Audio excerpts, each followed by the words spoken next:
Good afternoon, and welcome to episode 9 of Will You Review My CV? I'm your host, Alan Wozni, and today I'm highlighting two career advice submissions I made in July 2019.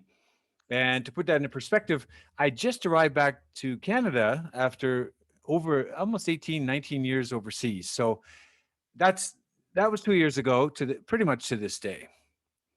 Now, as I have outlined on past episodes of this YouTube channel, I have made over 420 career advice submissions since early August, mid August 2018. As I have further pointed out, such submissions, I mean, I've hit pretty much every continent except for Antarctica.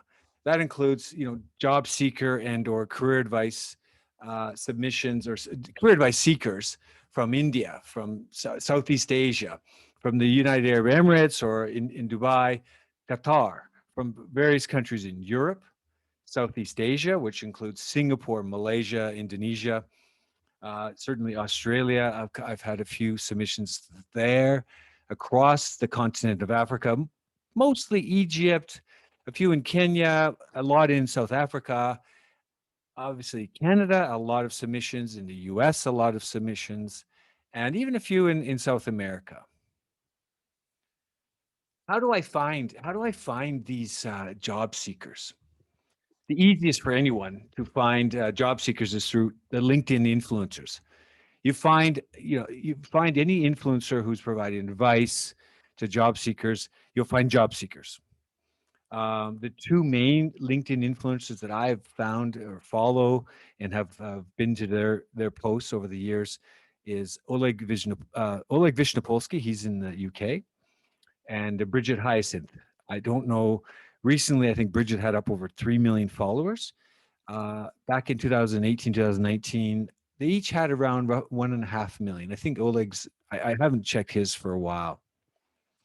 Another way to find job seekers is the LinkedIn Career Advice portal. I used to receive at least 4 or 5 submissions each week.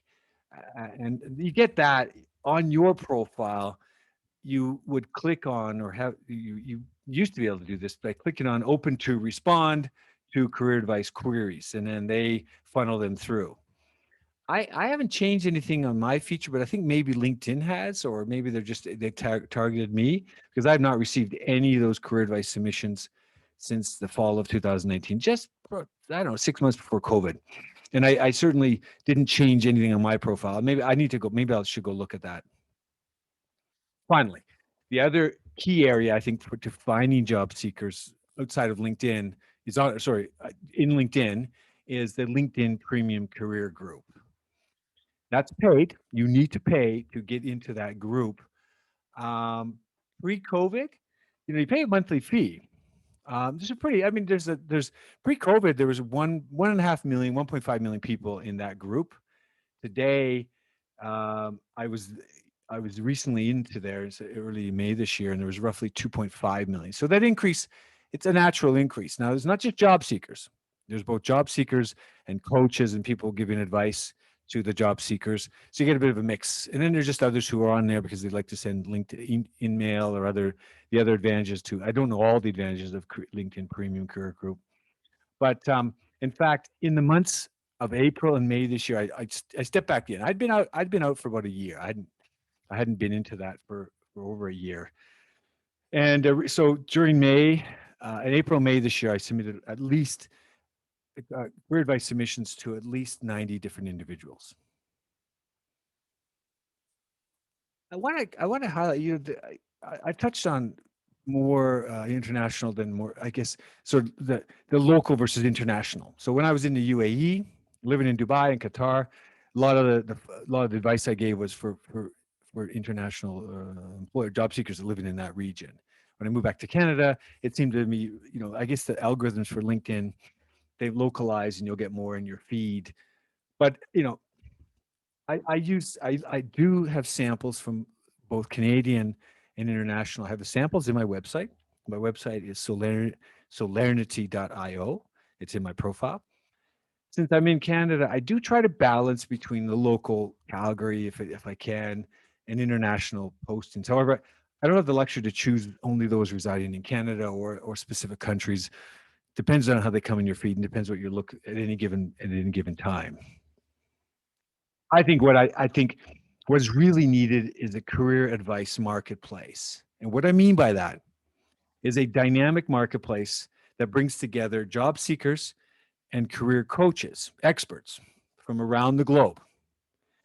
And as a query is submitted by the job seeker, the machine learning artificial intelligence algorithm combined with NLP or natural language processing takes that query and funnels it to the relevant experts based on regional or other expertise.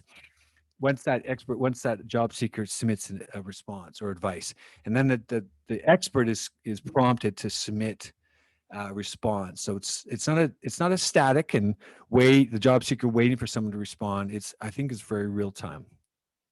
Why do I think dynamic and why do I think this is possible? So first of all, why dynamic? I'll talk about why I think this is possible in a second. To avoid the job seeker having to submit a query, back to that 2.5 million LinkedIn premium career group, they submit a query, the individual job seeker, to 2.5 million members. And I've seen it, and only one person responds, or 5 people like their post, but nobody really responds. In that, I've seen it. You can go and look yourself. I'm not making this stuff up. Depending on who the individual is and what region they're in and what type of industry they're in or career, you're going to have varying degrees of responses. So, or require someone to connect to someone who knows someone that can help the job seeker. I was this week, I was at Startup Calgary yesterday, Platform Calgary. And there's a breakout room networking. And I know that traditional people think, who do you know that would like this? Who do you know would invest in that company? Who do you know would want to work for that company? If you don't know anybody, that connection stops. So it's one to one. But if you can create a dynamic marketplace to find the people that are on that marketplace to match and cross match, I think that's more realistic and more beneficial to the job seeker, and also the people giving the advice, because then they'll fund, like a TikTok algorithm, they'll funnel more people to that individual depending on how responsive they are on the marketplace. So the dynamics are important because the individual job seekers, in order for them to find the individual, to find somebody, if you have just a list of experts across the bottom, you as a job seeker then have to go and reach out to them individually and find that expert. That's more friction for you, who's already, the stress is enough for a job seeker. Now you got to go and reach out to more people. You basically put out on a podium and a loudspeaker, standing, if you're in London, it's called the Speaker's Corner in Hyde Park. Standing there, in the old days, used to stand and bellow out to hear ye, hear ye. Imagine a job seeker. They're basically on the podium shouting to 2.5 million people, and nobody's responding. They're all standing around, milling about. Even further, so you got a list of people, experts, just static. I'm there to help you. But I didn't have to reach out further, because if you're not responding, I, as a job seeker, got to reach out further. So the job seeker's got to send a query to the experts that they think are right. They have to find them in that list. They got to read their profiles. That doesn't really help them much. That may or may not help them. And if the job seeker themselves or the expert themselves doesn't really have any relevancy to the cross match, it's going to be a long slog for that job seeker further, even if you have a marketplace that's just full of names and lists. Is a dynamic marketplace realistic?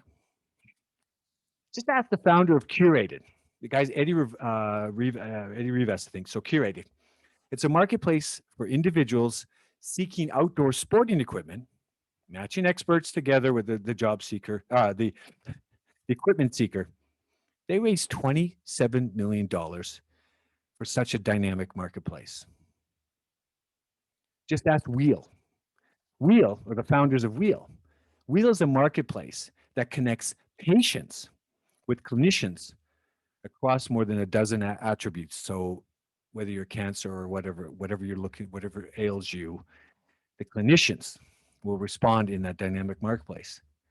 They recently raised $50 million for such a dynamic marketplace. And finally, Medify. These are just three examples. Medify, a marketplace to match gamers with instructors. They raised $5.5 million for such a marketplace. That's for a future time. Today, I want to focus on the two career advice submissions I gave back in 2019, July 2019, one in India and one in Canada. I'm going to now share the screen to show you, prepared my, just a comparison of the two. So let's find my, I can't find my, here we are. Okay, so here's my PowerPoint. Let's share that. All right.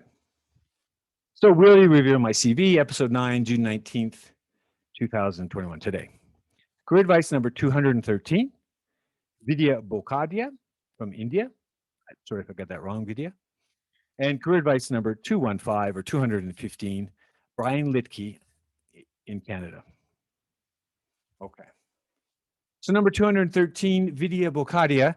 She's from Indore, India. Indore. I think it's Indore. 2 million people. I think one of my early episodes on this channel referred to Indore, and it was a job seeker in Indore that I responded. I think it was number 193.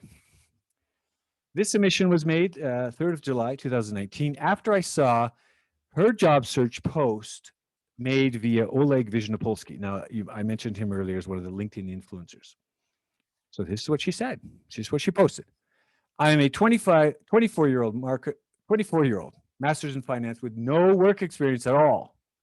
I had taken a break after university in 2017 due to depression and anxiety. I mean, she's putting it out there. She's on the podium. Following which, upon return to India, I had no luck getting a job.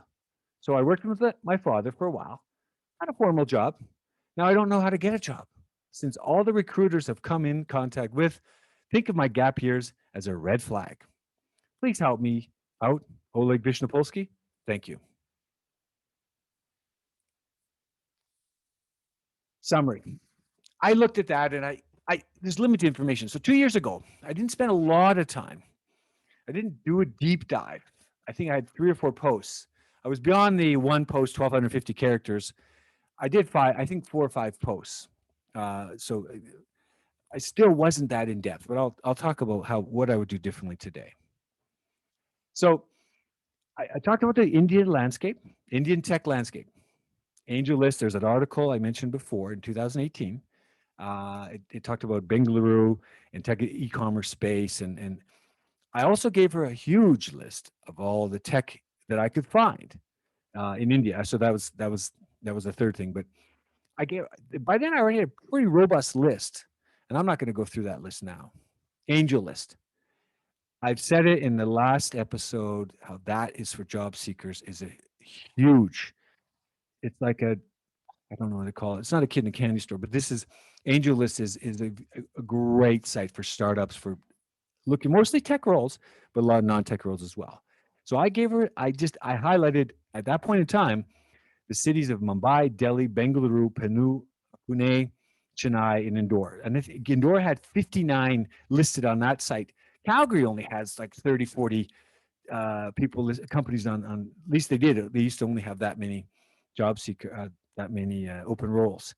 I think today they're much more because there's a lot more tech companies here in Calgary than there were back in 2019. So as I said, I talked about the SaaS examples, innovative companies in India.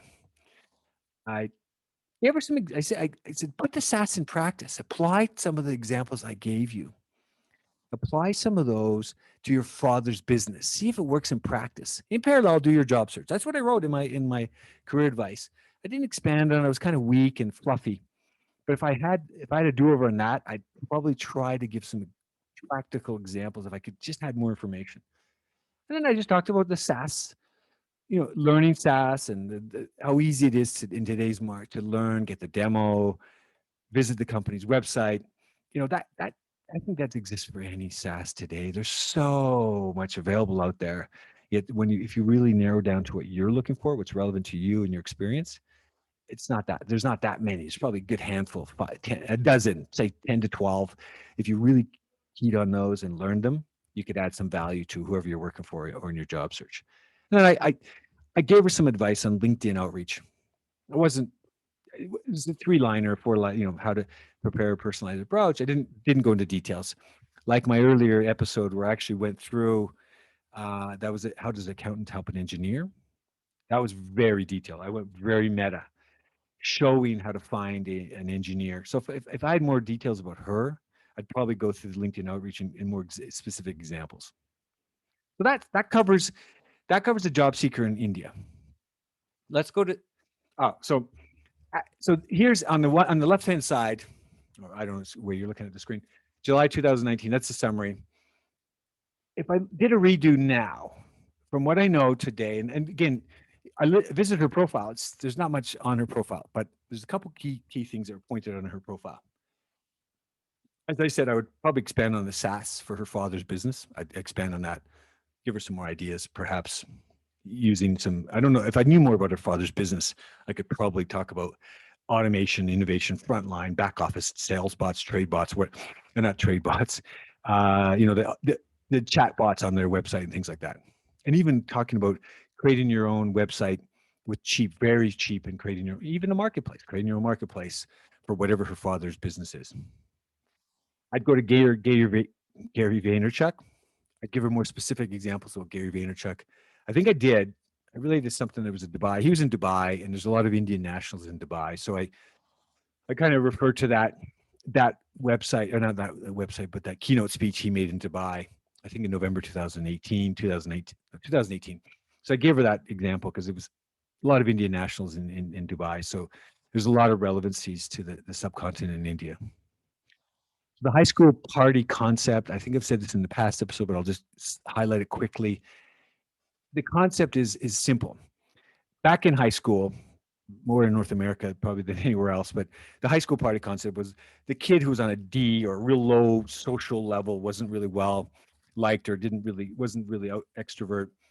He or she, mostly the guys that held the party at their house, they could raise their social status from a D to a B or an A, even A, depending on how many parties they had and how popular it was. Take that concept and go to Clubhouse, create a chat room, and invite the relevant people, whatever it is, your expertise. And I can't remember her. I think she's now a content writer. Yeah, she's content writer. She writes freelance content on her profile on LinkedIn. She's now writing content. So go to invite people to talk about content. Invite companies and people in your area, Indore or from Delhi or Bengaluru, and talk about on Clubhouse for free, just to talk about content creation, marketing, digital marketing, whoever influencers are in her neighborhood, invite them onto Clubhouse. So after 6 to 12 months, that'll improve your positioning in the market. You can tell people this is what I've done versus not doing it. And then I would go, because she's in this her model, her LinkedIn profile says she's a freelance content producer. I would go to Gary Vaynerchuk on his website. He has the 269 pages, how to create content, literally through all channels, how to do 50 pieces of content a day. And it's really not that difficult when you break it down. But I'm not going to go into that now because Gary Vaynerchuk does it way better than I do. So that summarizes Vidya Bokadia from India. Career advice number 215, which is two later from that pre Vidya Bokadia, but that's easy from I was in Delhi. I was on the 3rd of July. I was in India, and I flew over to Calgary on the 5th of July. Career advice number 215, Brian Litke. He wants to go from, well, you'll see in his submission here, from science to finance. And my submission date was on the 5th of July. This query was submitted through the LinkedIn career advice, which when I landed in Calgary, I was getting funneled from LinkedIn. These people are looking for your advice, whatever, your expertise. This is what he wrote and posted. Transitioning skills from a science degree into a career in finance-based data analysis. How can I make myself employable and gain relevant, in-demand skills without going back to university? I mean, there's not a lot of information. You go to his LinkedIn profile, and there's still not a lot. The one thing I did miss, I think, is the data analysis because data science. Actually, I picked up on that. You'll see that some of the examples I gave, were just again, um, some examples were weak. My whole approach to this one was weak, but I did. There's a couple, take good takeaways. But my pivot, I talked about my pivot and my focus on tech, news, funding, newsletters. I think those tech. Forget about my pivot. Forget what I did. For him, it's relevant. Start to if you want to get into finance. There's the equity podcast. It talks about pre-IPO, IPO, venture capital funding, angel fund, everything. The equity podcast, they issue two or three a week, plus their newsletter, TechCrunch newsletter. That gets people to learn about what's happening in the finance space, whether it's actual finance, SaaS, or software as a service, or what's happening in transactions and deals. Since he's in science, if you marry the two up, venture capital in bioscience space, health sciences space is tremendous. Fun. It's crazy the amount of funding across the globe. North America is no exception. Calgary, there's some really cool startups here in Calgary. But anyway, it's so hard at any given time what you should or should not put down. Then I talked about SaaS learning and how easy it is, and I gave some SaaS examples of finance and accounting examples. I think I threw in a company called Cryptonumerics out of Toronto. They take data from various disparate sources and combine it so that it allows companies to deal with different data sources, particularly if the big companies merge or they buy other companies. So the data sources are from different, the databases are different sources. So cryptonumerics is one. He's into data analyst, data science. There's a huge number of examples there. But anyway, the last thing I gave him was examples. Back to Angel List. What's relevant to you? He's in Calgary, but I also have to show him, look, you're in Calgary, but Toronto, Montreal, Vancouver, Edmonton, Winnipeg, even Winnipeg has a few, I think even more these days. So the Angel List, going back to that website, that's again very relevant for job seekers. And so that covers the gamut for him. And it was a very short, probably 3 pages, two posts, I think 2 posts maximum. So this is a summation of the two. I would probably, so going over to the right column, June today, what would I do today? Looking at his LinkedIn, Brian Litke's LinkedIn profile. First of all, my focus, I would delete it or change that and just kind of say, look, I pivoted and go right into less detail about what I did and more into details of how he can pivot himself. I would have gone to Gary Vaynerchuk and told him he probably should consider listening and reading to this 8 hours, 8 hours of content on audio. You can download it for $10 on Amazon. It's $10 and it's 8 hours of, it's incredible the amount of the stories in there. I'm not even going to share any now because it needs to be done by somebody else. High school party concept. Again, he wants to pivot from science to finance. Let's draw attention to maybe he can talk about deals. Go to Clubhouse, talk about some deals in the bioscience space or science space, and show I don't know. You make that pivot, you got to become an expert on both on that side. If you're science, show that you're a science expert or become a finance expert. Make that. It takes time. He's written on his profile that he writes articles. That he writes some articles, I think, on science. So I posted about his data analysis, copyright work. I think he's posting that. I would suggest now go to Substack and just publish. Go to Medium and publish. You can publish on LinkedIn as well, but Medium and Substack is for writers. Journalists tend to go there, but there's other people as well. I think there's other sources like those, Medium and Substack. And then go to LinkedIn and Twitter and post about his data analysis or anything he's done, what he sees, post. He has 82 contacts. I'm not slagging him on this one. It's just you got 82 connections on LinkedIn. Create some awareness. Do the Gary Vaynerchuk and create awareness, draw attention to you. But the way you do that, and in the previous example, I said he's got 269-page content, how to create content. It's not for everyone. So just post about his data work, post about his copyright work, follow like-minded individuals, cross-post, insert relevant comments to what they're doing. I mean, I just don't know enough about his details, but that's what he's written on his profile.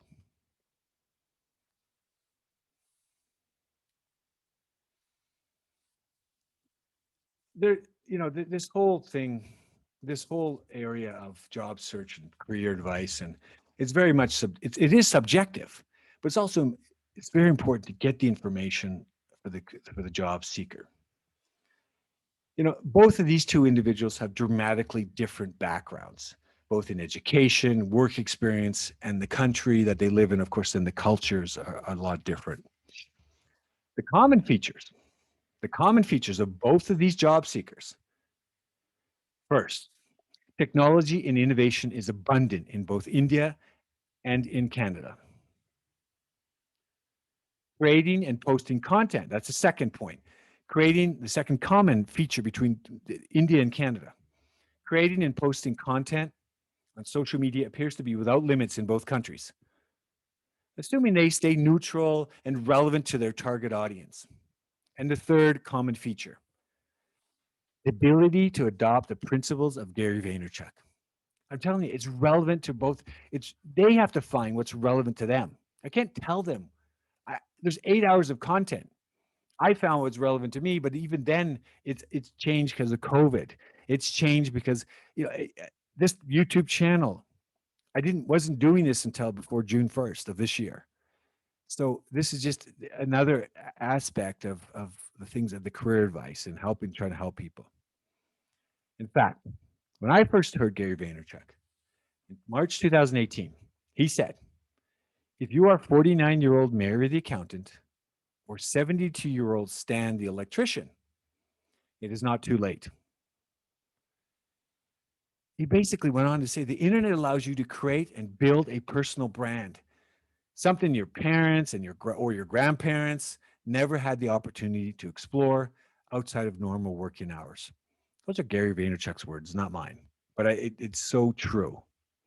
So if you're stuck, feel free to reach out to me, as I highlighted on my website, solenergy.io, shining ideas on your light. Have a great day and stay safe.